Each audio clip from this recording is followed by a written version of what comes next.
N'oubliez pas d'aimer la vidéo, de partager vos impressions dans les commentaires et de vous abonner pour ne rien manquer de nos dernières histoires. Je n'aurais jamais cru me retrouver assise ici, regardant par la fenêtre avec une tasse de thé entre les mains, me remémorant cette nuit comme si c'était hier. Mais certains moments de la vie s'inscrivent si profondément dans votre mémoire que, peu importe le temps qui passe, ils restent aussi vifs, aussi chargés d'émotions. J'avais, disons, 62 ans, bien loin de l'âge où l'on court après l'excitation, où l'on s'attend à des surprises. À ce stade de la vie, on pense avoir tout vu, surtout après avoir travaillé dans la même entreprise pendant près de 20 ans.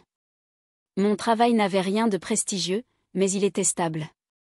J'étais l'assistante exécutive de Daniel Carter, le PDG d'une célèbre maison d'édition à Chicago. C'était un patron respecté, non pas parce qu'il exigeait, mais parce qu'il imposait naturellement une certaine autorité. Il était toujours professionnel, toujours maître de lui-même et jamais il n'avait brouillé la frontière entre affaires et vie personnelle, jusqu'à cette nuit-là. Tout a commencé par un simple email, « Dîner ce soir, c'est pour moi. J'ai quelque chose d'important à te dire. » J'ai froncé les sourcils en relisant plusieurs fois le message. Daniel ne m'avait jamais invité à dîner. Oui, nous travaillions souvent tard et commandions parfois à manger au bureau, mais c'était différent. C'était une invitation. Mon premier réflexe a été de refuser. Après tout, qu'y avait-il de si important qui ne pouvait être discuté au bureau? Mais la curiosité l'a emporté, avant même que je ne puisse trop y réfléchir, mes doigts tapotaient déjà la réponse, « D'accord, quelle heure et où ?» Sa réponse est arrivée presque instantanément, 19h, la ELV. J'ai cligné des yeux. La ELV n'était pas un restaurant comme les autres. C'était l'un des endroits les plus élégants et intimes de la ville, tables éclairées à la bougie, un pianiste jouant du jazz en fond sonore et un menu si exclusif qu'il fallait réserver des semaines à l'avance. Une étrange nervosité s'est installée en moi alors que je rangeais mes affaires ce soir-là. Était-ce à propos du travail? Une promotion? Non, cela n'avait pas de sens, j'étais déjà au sommet de mon poste. Peut-être une offre de départ à la retraite, mais alors pourquoi dîner dans un tel endroit? Lorsque je suis arrivée au restaurant, mon cœur battait plus fort qu'il n'aurait dû pour un simple dîner. L'hôtesse m'a conduite à une table isolée près de la fenêtre, où Daniel m'attendait déjà. Il s'est levé à mon approche, toujours impeccable dans son costume, mais quelque chose semblait différent, une certaine fébrilité dans la manière dont il ajustait ses boutons de manchette et lissait sa cravate. « Tu es ravissante ce soir. » J'ai ri doucement, balayant le compliment d'un geste de la main. « Merci. J'espère que ce n'est pas pour parler de mes rapports trimestriels parce que j'espérais vraiment une soirée sans tableau Excel. » Il a ri, mais j'ai remarqué une chaleur dans son regard que je n'avais jamais vue auparavant. Et non, ce n'est pas pour le travail, enfin, pas entièrement. Le serveur est arrivé avec du vin et, avant que je puisse dire un mot, Daniel avait déjà commandé une bouteille de mon vin préféré, un Château Margaux. Mon estomac s'est noué. Comment savait-il ça? La conversation a commencé légèrement, ponctuée de rires et d'anecdotes sur le bureau, mais à mesure que la soirée avançait, quelque chose a changé entre nous, une tension que je n'arrivais pas à définir. Finalement, après que les assiettes aient été débarrassées, il s'est légèrement penché en avant, sa voix plus basse. « J'ai besoin de te poser une question et je ne veux pas que tu te sentes obligé. Je veux juste une réponse honnête. » J'ai retenu mon souffle et hoché la tête. Je prends ma retraite à la fin de l'année. Mon cœur s'est serré. J'avais travaillé aux côtés de Daniel pendant 2 décennies. Il était plus qu'un patron, il était un ami. L'idée de son départ laissait un vide étrange en moi. Mais ce n'est pas pour ça que je t'ai invité. Il s'est arrêté, m'observant attentivement. Ces dernières années, j'ai beaucoup réfléchi à ce que serait ma vie après mon départ et plus j'y pense, plus je réalise qu'il y a une personne que je ne veux pas laisser derrière moi. J'ai senti une boule se former dans ma gorge. Daniel? Il a pris ma main, la chaleur de ses doigts enveloppant les miens. Je ne me contente pas de t'admirer, Evelyne. Je tiens à toi bien plus que je ne le devrais. Il a laissé échapper un petit rire en secouant la tête. Je n'ai jamais rien dit avant parce que je ne voulais pas franchir cette ligne, mais maintenant, en regardant l'avenir, je réalise que je ne veux pas qu'il se fasse sans toi. Ma tête tournait. C'était mon patron, mon Daniel, l'homme toujours professionnel, toujours irréprochable. Il était là, devant moi, me disant qu'il tenait à moi. Je sais que c'est inattendu, a-t-il poursuivi, serrant doucement ma main, et je sais que tu ne m'as peut-être jamais vu de cette façon, mais je devais te le dire parce que, s'il y a ne serait-ce qu'une petite chance que tu ressentes la même chose, alors peut-être que nous n'avons plus besoin de faire semblant d'être simplement collègues. J'ai ouvert la bouche, mais aucun mot n'en est sorti. J'avais 62 ans. L'amour n'était plus une chose à laquelle je pensais. Après mon divorce, je m'étais plongée dans mon travail, convaincue que cette partie de ma vie appartenait au passé. Et pourtant, en le regardant dans les yeux, cet homme qui avait été à mes côtés pendant 20 ans, j'ai compris quelque chose, je n'étais pas seulement surprise, je n'étais pas seulement flattée, j'avais peur. Parce que, au fond de moi, dans un endroit que je n'avais jamais osé explorer, je savais qu'il n'était pas le seul à avoir fait semblant toutes ces années. Je l'ai regardé, le cœur battant, et tout autour de nous a semblé disparaître. Plus de bruit de verre qui s'entrechoquent, plus de conversations murmurées, juste le poids de ces mots qui résonnaient en moi. Je tiens à toi bien plus que je ne le devrais. J'ai dégluti, mes doigts frémissant sous les siens. Et Daniel, je ne sais pas quoi dire. Tu n'as pas besoin de dire quoi que ce soit maintenant, a-t-il murmuré, ses yeux remplis de compréhension. Je voulais juste. Evelyne, j'ai trop attendu pour te le dire et je ne veux plus perdre de temps. Ce mot, temps, il s'est suspendu entre nous, lourd de sens. À 62 ans, je n'étais pas une femme qui rêvait de grandes romances ou d'aventures passionnées. Ma vie s'était installée dans un rythme prévisible, stable, sécurisant. Et maintenant, au beau milieu d'un élégant restaurant, l'homme avec qui j'avais travaillé pendant 2 décennies me demandait de considérer quelque chose qui pourrait tout changer. Je retirai ma main, ayant besoin d'espace pour réfléchir. Et Daniel, je n'ai jamais pensé à toi de cette façon. Je veux dire, tu as toujours été mon patron, mon ami. Je sais, dit-il avec un petit sourire presque triste. Et peut-être que c'est ma faute, peut-être que j'aurais dû te laisser me voir autrement depuis longtemps. Je soupirai en attrapant mon verre de vin juste pour occuper mes mains. Tu m'as prise au dépourvu. C'est beaucoup à assimiler. Je comprends, a-t-il dit sans insister, sans exiger, juste en attendant. Mais dis-moi une chose, Evelyne, quand tu penses à ta vie en dehors du travail, est-ce que tu penses à toi-même, à ce que tu veux vraiment, ou as-tu simplement accepté que c'était tout ce que tu aurais? Ces mots me touchèrent, non pas parce qu'ils étaient cruels, mais parce qu'ils étaient vrais. Quand avais-je pensé pour la dernière fois à mon propre bonheur, à mes propres désirs? Mon mariage s'était terminé il y a plus de 15 ans, non pas dans une trahison dramatique, mais dans un éloignement lent et silencieux. Mon ex-mari s'était remarié en moins de 2 ans, tandis que je m'étais plongée dans mon travail, me convainquant que j'allais bien, que je n'avais besoin de rien de plus que ce que j'avais. Et maintenant, pour la première fois depuis des années, quelqu'un me demandait ce que je voulais. Je ne sais pas, avouai-je d'une voix à peine audible. Daniel s'adossa à sa chaise, m'observant. Alors, peut-être qu'il est temps de le découvrir. J'expirai lentement, secouant la tête. Et si je découvre que je ne suis pas prête? Et si je n'y arrive pas? Ses lèvres s'étirèrent en un sourire empreint de certitude. Alors je l'accepterai. Mais quelque chose me dit que ce n'est pas ce que tu vas découvrir. Le serveur arriva avec l'addition et Daniel la régla avant même que j'aie eu le temps d'attraper mon sac. En se levant pour partir, il posa une main sur le bas de mon dos, légère, chaude, rassurante. Un frisson inattendu me parcourut. Je ne veux pas de réponse ce soir, dit-il doucement alors que nous sortions dans l'air frais de Chicago. Je veux juste que tu y réfléchisses. Je hochai la tête, encore sonnée, comme dans un état second. Je le ferai. Il sourit, son regard retenant le mien une seconde de trop. Bonne nuit, Evelyne. Bonne nuit, Daniel. Cette nuit-là, le sommeil ne vint pas facilement. Allongé dans mon lit, je fixais le plafond, rejouant chaque instant du dîner dans ma tête, la façon dont il m'avait regardé, la douceur de sa voix lorsqu'il prononçait mon nom, la trahison de mon propre corps, la façon dont mon pouce était accéléré quand il avait touché ma main, comment, sans m'en rendre compte, j'avais penché légèrement vers lui. N'avais-je vraiment jamais pensé à lui de cette façon?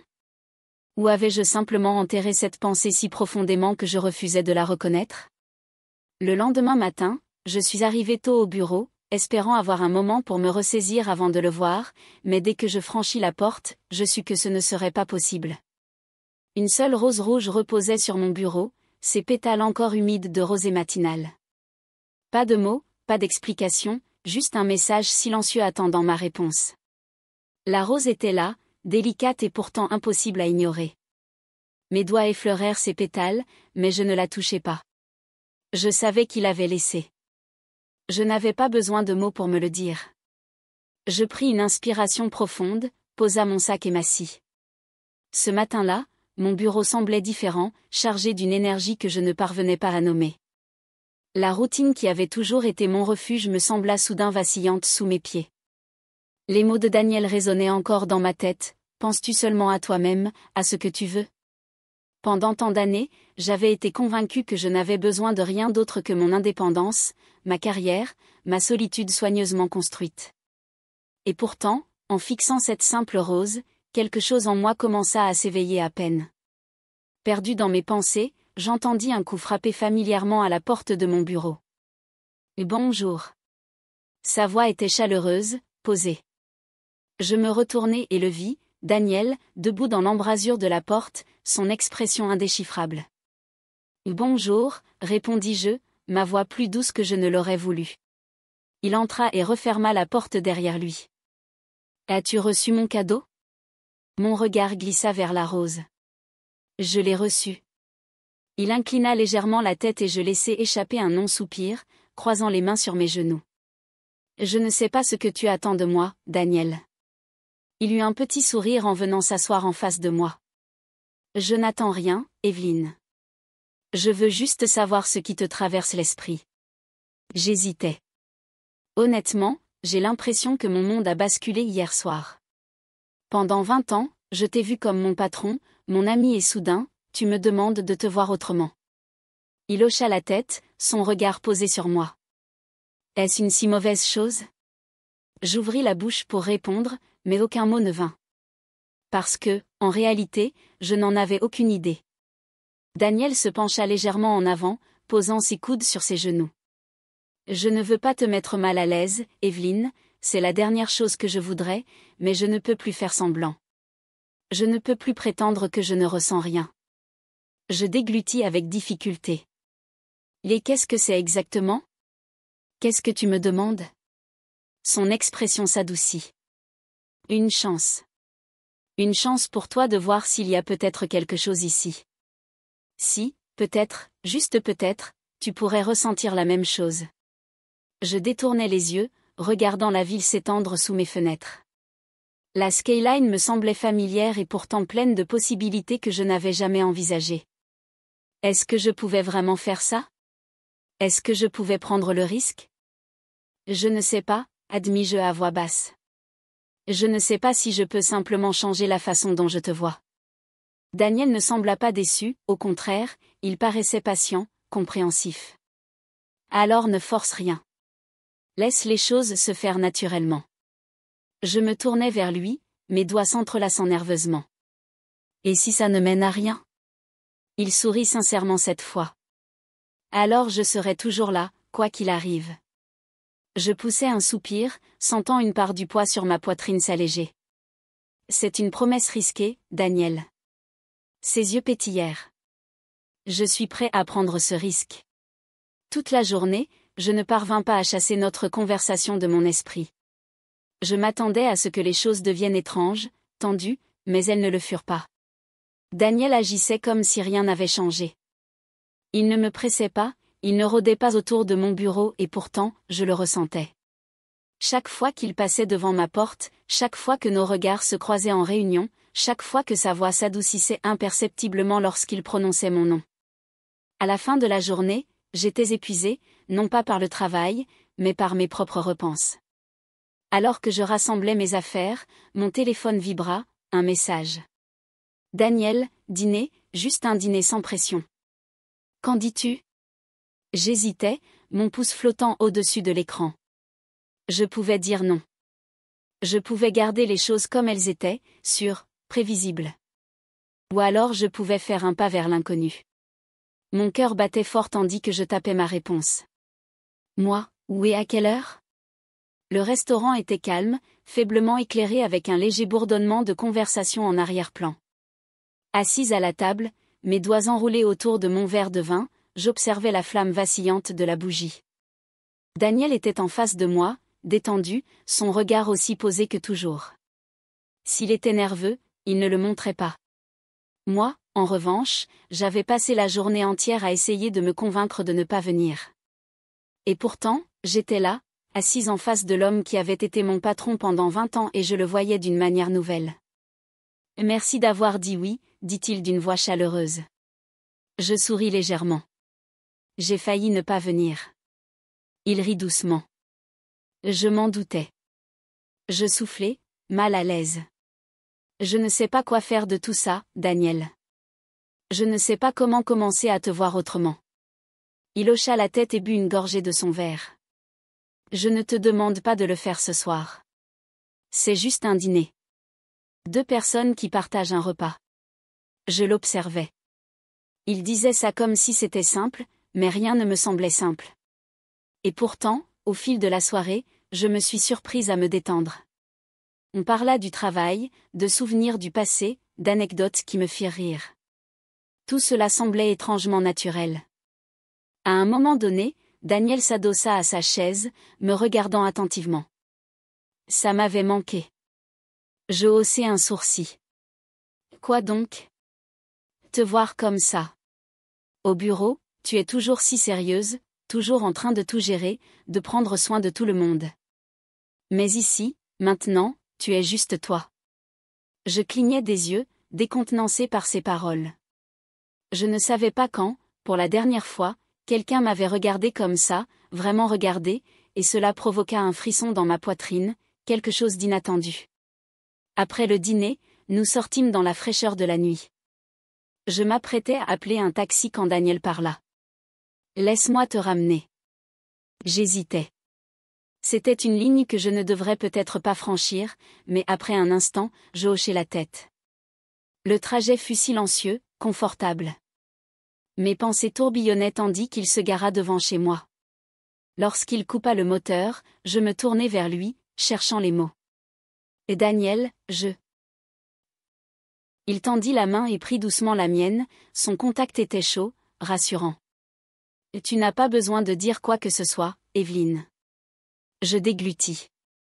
Mais si je ne sais pas où cela nous mènera. Je ne sais pas si je peux te donner ce que tu attends.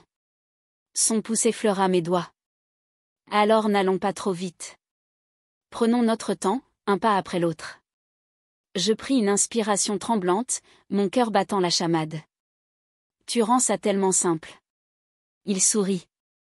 Parce que ça devrait l'être. Je le regardais, vraiment regardais, et pour la première fois, je laissais une pensée me traverser. Et si, peut-être, ce n'était pas la fin de quelque chose?